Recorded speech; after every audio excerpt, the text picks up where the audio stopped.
जय मां गुरुवर गुरुवर जय मां गुरुवर गुरुवर। खुलेआम अश्लीलता परोसी जा रही है। आज वही मीडिया इस क्षेत्र के लिए शांत बैठा है, इसलिए कि मीडिया सबसे ज्यादा, अगर वर्तमान जिस तरह मैंने कहा है कि इस लोकतंत्र के जो 5 स्तंभ होते हैं, कार्यपालिका, व्यवस्थापिका, न्यायपालिका, मीडिया और चौथा महत्वपूर्ण धर्म, ये चारों कहीं न कहीं डगमगा रहे हैं। राजनीति तो पूरी भटक ही चुकी है, अब मीडिया भरपूर उसका लाभ उठा रहा है। मीडिया के अनेकों चैनलों को देखो, देखते देखते अरबपति बन गए, लूट रहे हैं पैसा जो जहां से आ रहा, जिस प्रकार से। मुझे कहने में कोई भी संकोच नहीं। राजनीति के लोग उनको खरीद सा लेते हैं और वही विज्ञापन देते चले जाएंगे जैसा वो राजनेता चाह रहे होंगे, जैसा अधर्मी अन्यायी चाह रहे होंगे। पैसा मिल रहा हो, किसी प्रकार के भी विज्ञापन दिखाते चले जाएंगे, तब उनकी नैतिकता मर जाती है। आप ही शोरगुल मचाएंगे, ऐसी घटना हो गई, यहां ऐसा घटना हो गया, यहां डकैती पड़ गई, इसकी हत्या कर दी गई, इसके साथ बलात्कार हो गया, ऐसा क्यों किया गया, ये नहीं देख रहे, वो नहीं देख रहे। अरे मैं उन मीडिया वाले अधर्मियों को कहता हूं कि क्या तुम सजग हो? क्या तुम अपने मीडिया से कभी तुमने एक बार संकल्प लिया कि हम कोई भी ऐसा विज्ञापन नहीं दिखाएंगे जहां पर अश्लीलता हो? कहीं पर लगाम नहीं है, न लगाम ये लगाएंगे। जिनका स्वभाव उसी तरह ढल चुका है, ऐशो आराम का जीवन, पार्टी करना, अय्याशी करना, यह सब राजनेताओं, उद्योगपतियों का, सभी का मार्ग उस तरह बदल गया है। इनको लगता ही नहीं कि हम कुछ गलत कर रहे हैं, सब उसी वैभव में डूबे हुए हैं। 90% जनता किस प्रकार का जीवन जी रही है, किस प्रकार का जीवन जीना चाहती है, इससे उन्हें कोई मतलब नहीं। अगर कहीं उपयोग भी करें तो उसका अपने उपयोग के लिए। मानवता को अगर जगह देना है, दिशा देना है, तो अपने समाज से अश्लीलता को निकालना पड़ेगा, सांप्रदायिकता की भावना को निकालना पड़ेगा। जब कोई सांप्रदायिक घटना घटित हो जाती है तब सद्भावना की बात करेंगे, एक दूसरे से प्रेम बंधुत्व की बात करेंगे, और जब घटना नहीं होगी तो कोई प्रेम बंधुत्व की बात नहीं, कोई चैनलों में ऐसी विचार नहीं चलेगा, ऐसी वार्ताएं नहीं की जाएंगी। किसी भी वार्ता को उठा करके देख लो, निरर्थक बातों में वार्ताएं चल रही होंगी, वो टाइम पास कर रहे होंगे, वो इस तरह से मीडिया वाले उस वार्ताओं को बढ़ा रहे होंगे कि उन चैनलों की टीआरपी बढ़ती रहे। मानवता को किस प्रकार से दिशा दी जा सकती है, कभी इन पे भी वार्ता होती, इन पे सोच नहीं हो रही।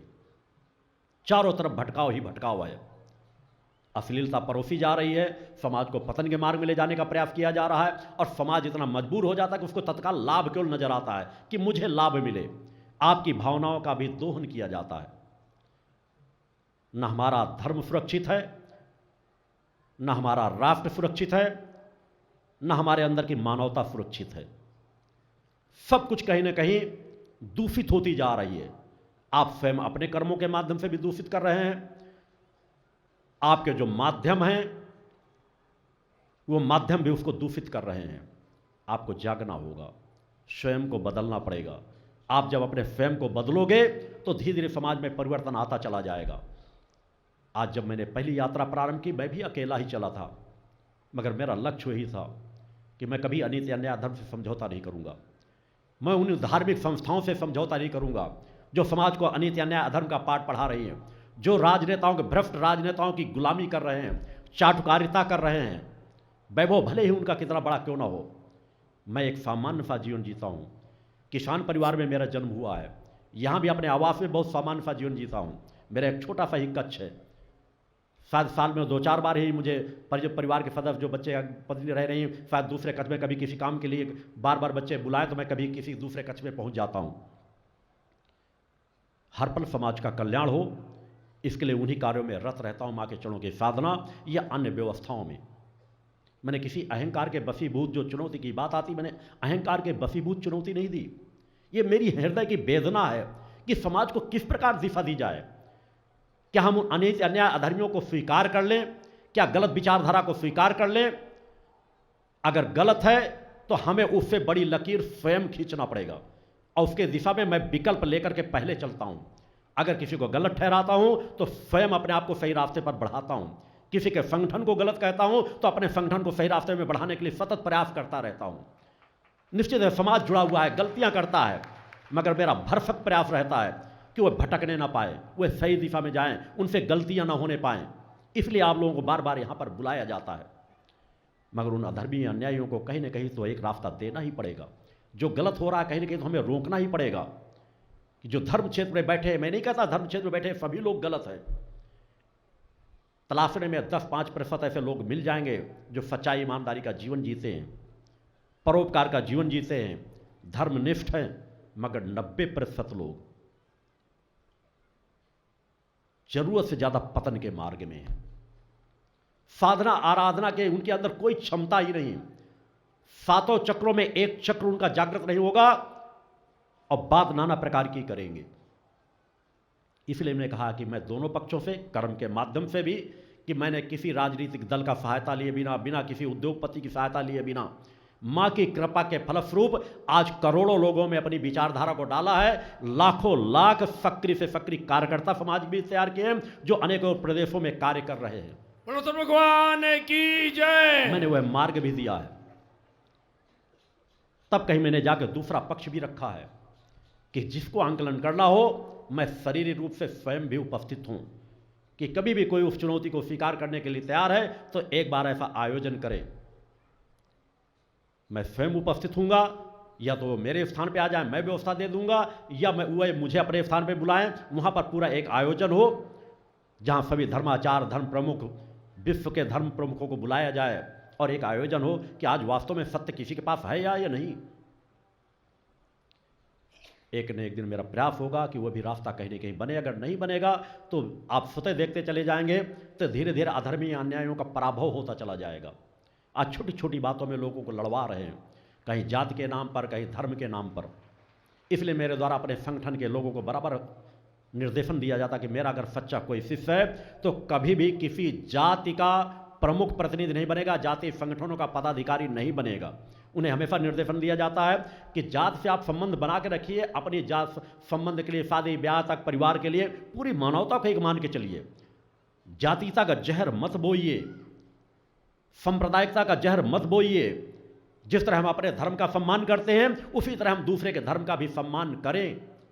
सभी धर्म अच्छाइयों की ओर बढ़ना सिखाते हैं और हर धर्म में कुछ गलत लोग हैं।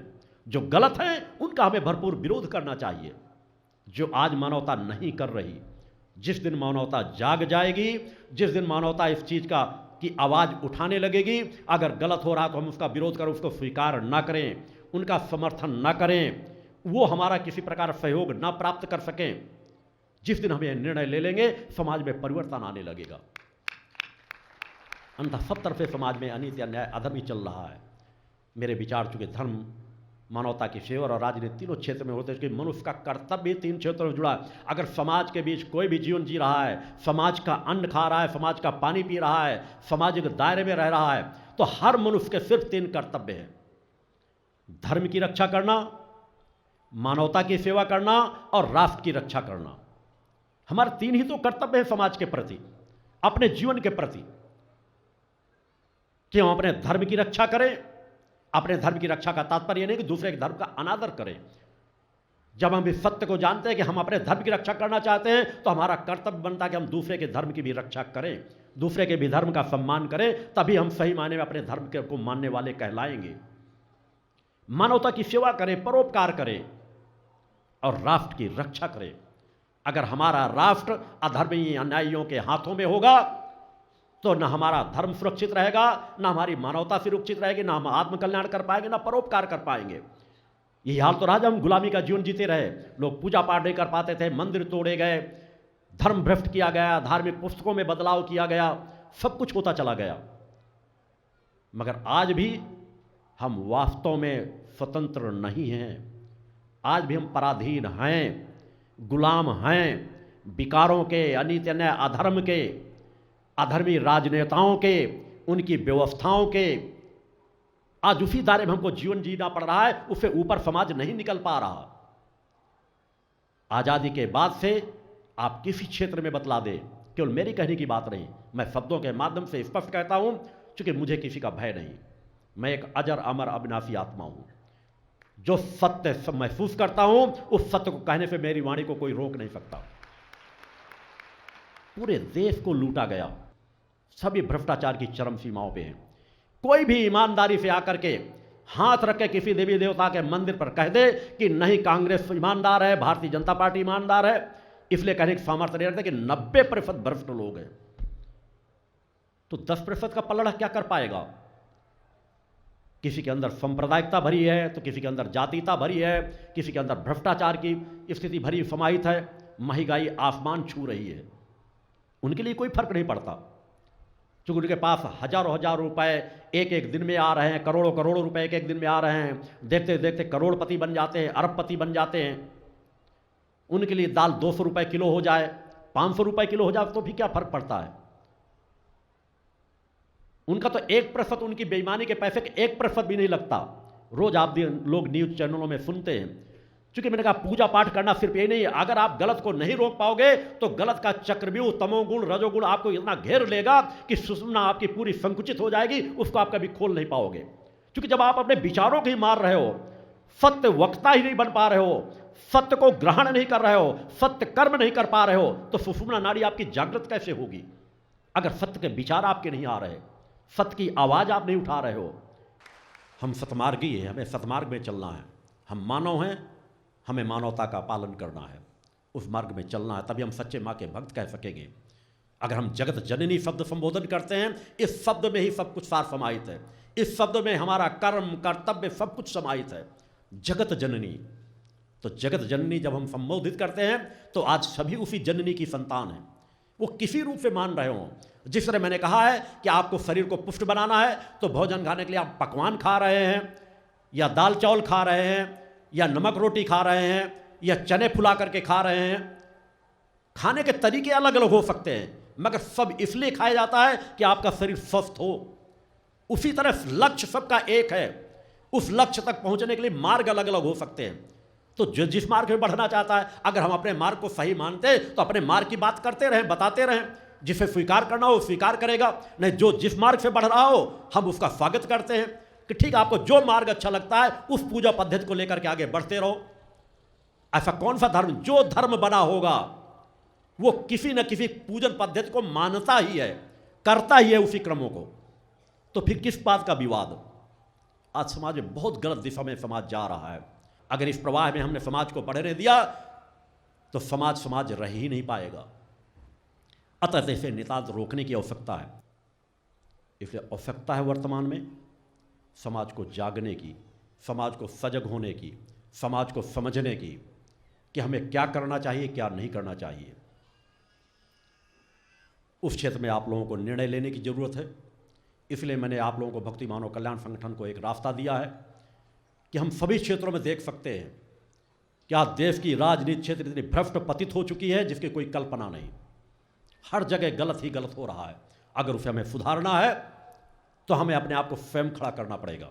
मैंने पहले ही अग्नियों को बार संकल्प किया, मेरे पास इतना वक्त नहीं है, मुझे कभी ना कोई राजनीतिक चुनाव लड़ना है, ना किसी राजनीतिक चक्रव्यूह में उलझना है, मगर समाज के लिए मैं आया हूँ, समाज को तीनों मार्गों का ज्ञान कराने, समाज को सामर्थ्य के साथ खड़ा कर सकूँ। इसलिए उन्हें मैंने धर्म का स्थान भी दिया है, मानवता की सेवा के लिए भक्ति मानव कल्याण संगठन दिया है, और भारतीय सचेतना पार्टी का गठन किया है कि भारतीय सचेतना पार्टी से बढ़ करके उस सच्चाई ईमानदारी की आवाज़ उठाओ, जन जन से अपने आप को जोड़ने का प्रयास करो। और मैं कभी नहीं चाहता कि तत्काल आप आकाश में चढ़ जाओ। पार्टी का गठन केवल चुनाव जीतने के लिए नहीं होता, पार्टी का गठन इसलिए होता है कि राजनीतिक क्षेत्र में अच्छाई बुराई जो हो रही है उससे समाज को सजग करके समाज का अहित न होने पाए उसके लिए रोकें और समाज से जुड़ने का कार्य करें। और समाज जिस दिन हमें स्वीकार कर ले उस दिन समाज के लिए वह हम अच्छाइयों के कदम उठा सके, और अच्छाइयों का कार्य करने का स्तर उस स्तर से हो कि हमारी अपनी जो स्वयं की सामर्थ्य है उसे भी हम लगाने का प्रयास करें, ना कि समाज को लूटने का कार्य करें। आज भ्रष्टाचार को निचले स्तर पर नहीं समाप्त किया जा सकता। कर्मचारी भ्रष्टाचार करने के लिए बाध्य है। अगर केवल सांसद विधायक संकल्प ले लें कि हमको भ्रष्टाचार नहीं करना तो नीचे सब कुछ सुधर जाएगा। आज एक एक बाबू के यहां 100-100 200 करोड़ निकलता है। जब एक एक बाबू के यहाँ इतना निकलता होगा, आप सोच लें कितना भ्रष्टाचार होता होगा। सब नीचे से ऊपर तक ईमानदारी से बना हुआ है, सिस्टम पूरा बना है। अच्छाई का सिस्टम बना हो या ना बना हो, मगर बुराई का सिस्टम सब बना हुआ है, और सब ईमानदारी की बात करेंगे। राजनीति क्षेत्र के अनेकों चीज़ें हैं जिनमें मैं ज़्यादा समय नहीं देना चाहूँगा। इसी तरह धर्म क्षेत्र में भी पतन है। धर्माधिकारी चरम सीमाओं में पतन के मार्ग में चले गए हैं। अनेकों जगह पर रोज आए दिन देखते हैं, कोई किसी तरह का भ्रष्टाचार कर रहा है, कोई किसी तरह के अय्यासी के क्रम कर रहे हैं, उनके पकड़े जाते हैं, पिक्चरें मिलती हैं, हर तरह का क्रम हो रहा है। कोई समाज को सही दिशा नहीं देना चाहता। 75% समय उनका एक दूसरे का स्वागत सम्मान इसी में निकल जाता है। महामंडलेश्वर ऐसे लोगों को बना दिया जाता है जो आपराधिक मानसिकता के लोग होते हैं। बीच बीच में मीडिया से आप लोग सुनते रहे होंगे, राधे माँ जैसी लोगों को महामंडलेश्वर बना दिया जाता है। अभी उत्तर प्रदेश के एक शराब माफिया को महामंडलेश्वर बना दिया गया। इस तरह के लोग महामंडलेश्वर बने तो समाज का क्या कल्याण होगा। निर्मल बाबा जैसे लोग फल फूल रहे हैं, इनके खिलाफ कौन आवाज उठाएगा। हम शांत बैठे रहें तो जितना अपराधी वह होता है जो अपराध कर रहा होता है, और शांत से हम उसको सुन लेते हैं, उनके का विरोध नहीं करते, तो हम भी उसी के समान अपराधी होते हैं। इसलिए मेरे द्वारा आवाज उठाई जाती है, चाहे राज सत्ता में हो चाहे धर्म क्षेत्र में हो। अब मैं आवाज उठाता हूं तो पात्रता के साथ। मैंने उस पद का चयन किया है। मैं अपने तन को भी खपा रहा हूं। परम सत्ता की कृपा से माने हुए पात्रता दे रखी है कि आज मैं अधर्मी अन्यायों को मुंहतोड़ जवाब दे सकता हूं। किसी भी मंच में मेरे अंदर परम सत्ता ने वो सामर्थ्य दिया कि बिना किसी अहंकार के वो किसी क्षेत्र की सामर्थ्य का सामना लेकर के आए। आज हमारे शंकराचार्य शक्ति विहीन है। एक शंकराचार्य ने 4 मठों की स्थापना कर दी 32 साल की उम्र में। अपने सूक्ष्म शरीर को निकालने का विक्रम का ज्ञान समाज को कराया, दिव्यता को प्राप्त हुए। आज 4 शंकराचार्य बैठे हैं। 4 शंकराचार्यों के फिर 65 शंकराचार्य और बने बैठे हैं। और देश की क्या हालत है, कुछ कांग्रेस के गुलाम हैं, कुछ बीजेपी के गुलाम हैं। और जो जब धर्म सत्ता राज सत्ता की गुलाम बन जाएगी तो उसका पतन सुनिश्चित है। और आज यही समाज में हो रहा है। पंचो सत्य सिद्धाश्रम विश्व की धर्म धुरी बनकर के रहेगा, इसे दुनिया कोई ताकत नहीं होगी। भक्ति मानव कल्याण संगठन विश्व का एक ऐसा सशक्त मानव कल्याण का संगठन बनेगा जिसके समकक्ष दूसरी समाज सेवी संगठन नहीं होंगे। और भारतीय चेतना पार्टी का भी बहुत सुनिश्चित है, जो मैं देख रहा हूं कि एक दिन में आना है कि दिल्ली के लाल किले में शक्ति साधक या शक्ति साधिका ही राष्ट्र ध्वज फहराएगी।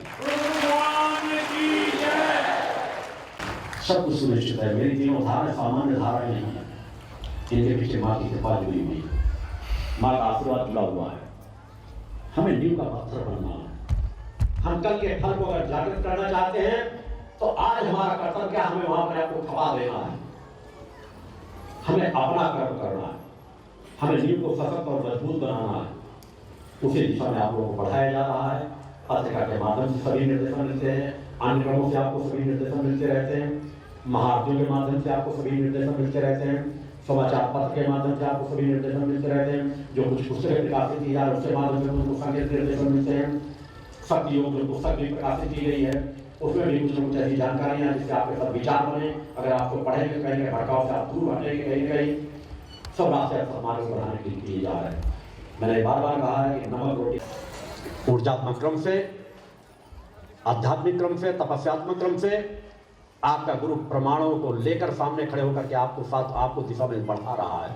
उस दिशा में सतत बढ़ते रहो। इन क्षणों पर मैं पुनः एक बार आपको चाहूंगा कि आप मेरे साथ संकल्प करें और उन संकल्पों पर अमल करें। आरती की तैयारी भी कार्यकर्ता करते रहेंगे क्योंकि आरती का लगभग समय हो रहा है। मैं संकल्प करता हूं, मैं नशे मान से मुक्त चरित्रवान जीवन जीता हुआ, धर्म रक्षा राष्ट्र रक्षा मानवता की सेवा के लिए अपने जीवन को समर्पित करूंगा। मैं अपने कर्म से उपार्जित धन का दशांश धर्म रक्षा राष्ट्र रक्षा और मानवता की सेवा के लिए समर्पित करूंगा। बस यही संकल्प आपका जीवन का आधार बन जाना चाहिए। जो कल तक गलतियां हुई उन्हें बता दीजिए, आगे की यात्रा तय कीजिए। और यह शिव की तीसरी आरती बिल्कुल मन को एकाग्र करके कीजिए। कि माँ के रोम रोम में समा जाएं, और इन्हीं भावनाओं को लेकर के भी आप लोग अपने घरों में उन आरतियों को किया करें, हर पल प्रसन्नचित रह करके। बहुत से सरल मार्ग है, उस मार्ग पे पढ़ने का प्रयास किया करें, राग द्वेष से दूर हट करके मन को एकाग्र करके आए। अब चले माता आदि सती जगत दीजिए गंगा की आरती की ओर। बोले माते की जय। चलो सब हो जाओ तैयार युग परिवर्तन के लिए, चलो सब हो जाओ तैयार युग परिवर्तन के लिए, चलो सब हो जाओ तैयार युग परिवर्तन के लिए, चलो सब हो जाओ तैयार युग परिवर्तन के लिए। बुला रहे सिद्धाश्रम सरकार युग परिवर्तन के लिए, बुला रहे सिद्धाश्रम सरकार युग परिवर्तन के लिए। चलो सब हो जाओ तैयार युग परिवर्तन के लिए, चलो सब हो जाओ तैयार युग परिवर्तन के लिए।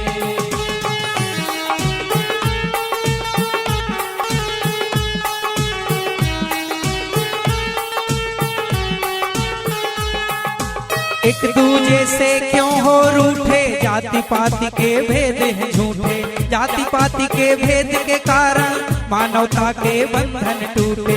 एक दूजे से क्यों हो रूठे, जाति पाति के भेद हैं झूठे, जाति पाति के भेद के कारण मानवता के बंधन टूटे। दो सब भेद विसार युग परिवर्तन के लिए, दो सब भेद विसार युग परिवर्तन के लिए। चलो सब हो जाओ तैयार युग परिवर्तन के लिए, चलो सब हो जाओ तैयार युग परिवर्तन के लिए।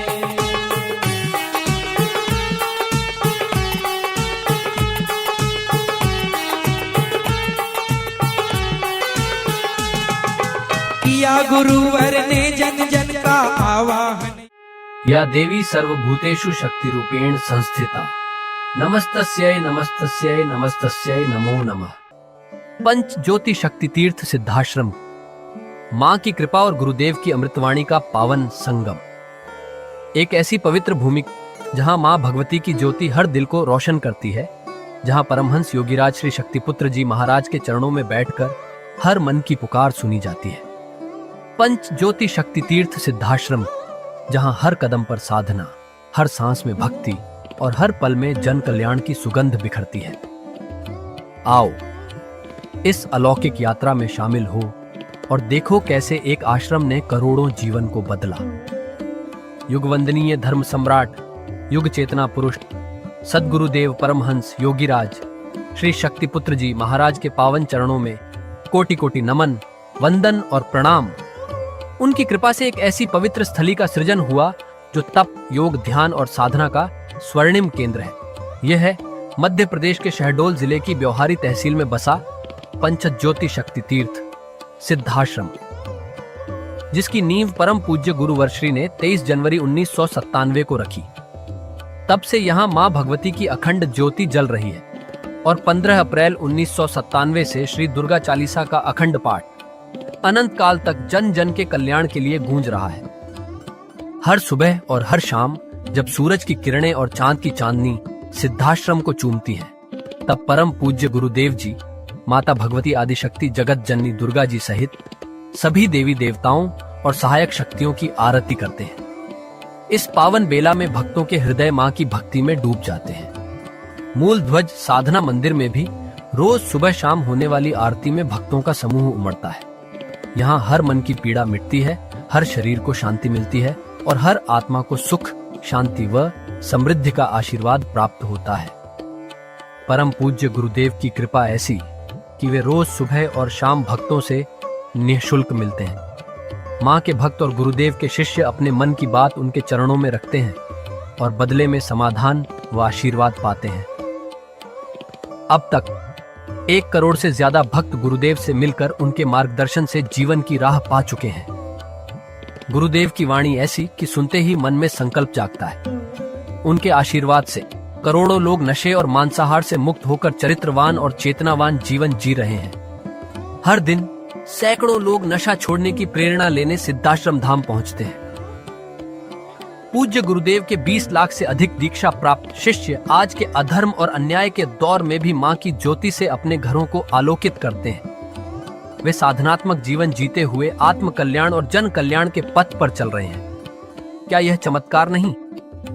सिद्धाश्रम धाम में पिछले 28 वर्षों से मां अन्नपूर्णा भंडारा चल रहा है, जहां सुबह शाम हजारों भक्तों को स्वादिष्ट और पवित्र भोजन मिलता है।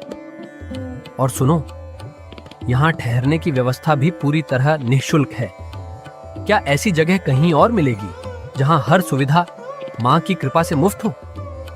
सिद्धाश्रम धाम की पावन सरिता के तट पर बनी त्रिशक्ति गौशाला देखकर भक्तों का मन आनंद से भर जाता है। हर महीने शुक्ल पक्ष की अष्टमी को गौ सेवा समर्पण दिवस मनाया जाता है, जब परम पूज्य गुरुदेव और पूजनीय शक्तिमयी माता जी अपने हाथों से गायों को रोटी खिलाते हैं। यह दृश्य देखकर हर भक्त का हृदय गदगद हो उठता है। गौशाला के पास ही स्वामी श्री राम प्रसाद आश्रम जी महाराज की समाधि मन को शांति देती है, और पास ही दानवीर गुफा स्थल हर किसी को असीम शांति का अनुभव कराता है। हर साल शारदीय नवरात्र में सिद्धाश्रम धाम में शक्ति चेतना जनजागरण शिविर का भव्य आयोजन होता है। लाखों भक्त यहाँ योग, ध्यान और साधना सीखते हैं, गुरुदेव के चेतनात्मक चिंतन को सुनते हैं और मां की अलौकिक आरती का आनंद लेते हैं। मां की कृपा और गुरुदेव का आशीर्वाद पाकर हर भक्त धन्य हो उठता है। 23 जनवरी सिद्धाश्रम स्थापना दिवस एक और पावन अवसर है।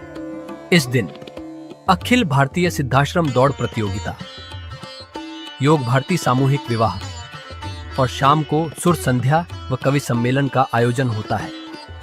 क्या मजा है जब भक्ति और संस्कृति का ऐसा संगम देखने को मिलता है। सिद्धाश्रम धाम का जनसंपर्क कार्यालय हर जानकारी का खजाना है। यहाँ से मासिक सिद्धाश्रम पत्रिका और साप्ताहिक संकल्प शक्ति अखबार मिलता है, जिसमें गुरुदेव की ऋषिवाणी और प्रेरक लेख पढ़ने को मिलते हैं। और हाँ, यहाँ माँ के प्रसाद के रूप में शक्ति जल भी निःशुल्क मिलता है। इस शक्ति जल ने करोड़ों लोगों को नशे और बीमारियों से मुक्त कर चेतनात्मक ऊर्जा दी है। क्या यह माँ की कृपा नहीं? जन कल्याण का एक और अनुपम उदाहरण है निःशुल्क वस्त्र सहायता केंद्र, जहां लाखों जरूरतमंदों को कपड़े दिए गए हैं। यह सिलसिला आज भी अनवरत चल रहा है। सिद्धाश्रम धाम में पौधारोपण का भी बड़ा काम होता है। परम पूज्य गुरुदेव जी महाराज एवं पूजनीय शक्तिमयी माता जी स्वयं समय समय पर पौधारोपण करके पर्यावरण को बढ़ावा देते हैं। सिद्धाश्रम धाम में अनेक प्रकार के फल, फूल और औषधियों के हजारों पेड़ों की हरियाली देखकर मन प्रसन्न हो जाता है। सिद्धाश्रम धाम में विभिन्न प्रकार की हरी सब्जियां उगाई जाती हैं, जो निःशुल्क चल रहे मां अन्नपूर्णा भंडारे में प्रयोग की जाती है। परम पूज्य गुरुदेव जी ने मानवता, धर्म रक्षा और राष्ट्र रक्षा के लिए 3 धाराएं बनाई हैं। भगवती मानव कल्याण संगठन, पंचज्योति शक्ति तीर्थ सिद्धाश्रम और भारतीय शक्ति चेतना पार्टी 15 मार्च 1995 को बने। भगवती मानव कल्याण संगठन के 1 लाख से ज्यादा कार्यकर्ता नशा मुक्त, चरित्रवान और परोपकारी समाज बनाने में जुटे हैं। संगठन का नशा विरोधी आंदोलन इतना प्रभावी है कि पिछले कुछ सालों में 2000 से ज्यादा अवैध शराब माफियाओं पर कार्रवाई हुई। संगठन के समर्पित और कर्मठ कार्यकर्ता दिन रात इस मिशन में लगे हैं। Siddhashram Ayurveda and food products के जरिए शुद्ध दवाएं और खाद्य पदार्थ बनाए जाते हैं। इन्हें लेने या व्यापार के लिए एजेंसी पाने के इच्छुक लोग संपर्क कर सकते हैं। आओ सिद्धाश्रम की इस पावन यात्रा का हिस्सा बनो। यहाँ माँ का अखंड गुणगान सुनो, साधना में डूबो और परम पूज्य गुरुदेव के दर्शन कर जीवन को धन्य करो। भगवती मानव कल्याण संगठन तुम्हें मानवता, धर्म और राष्ट्र की सेवा में शामिल होने का सादर न्योता देता है। जय माता की, जय गुरुवर की।